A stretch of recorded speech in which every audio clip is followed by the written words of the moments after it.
One of the things we'll be looking out for is a softer side of this president. The White House has said that he will speak in more optimistic tones tonight when he goes up to the Capitol to deliver the State of the Union address. One thing to keep in mind, though, with this president, he can deliver a very good speech. We can see teleprompter Trump tonight where he sticks to the script and delivers a really good speech that's well received, and then he can blow all of that away tomorrow morning with a tweet.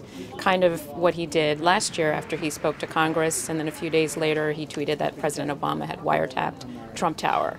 The State of the Union is perhaps the biggest audience a president will get in a single night. Millions of people watch the speech. It will be interesting to see the ratings numbers the next day when they come out to see whether there was a significant drop in Trump's audience, given how divisive he has been.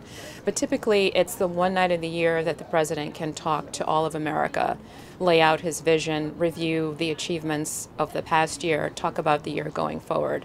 And with this year being an election year, another element of the speech is the fact that he's going to be trying to set a tone for members of Congress and give them sort of a boost heading into the midterm elections with the speech.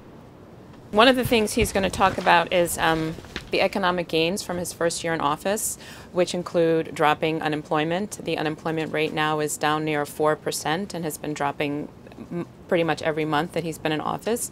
Lately, he's been talking a lot about the decline in black unemployment, the decline in unemployment among Hispanics, so we're likely to hear him talk about that tonight. He'll also talk about the tax cuts he signed into law last year, significant tax cuts for corporations, tax cuts for individuals and families. He'll also talk about companies that are benefiting from the corporate tax reduction and are giving their workers $1,000 bonuses and in some cases raising their minimum wage. He'll also talk about infrastructure. We'll hear some details on the infrastructure plan that we hope the White House will roll out soon and that he wants to work on this year, and what he sees as being a bipartisan way for the White House and Democrats and Congress to work on this year.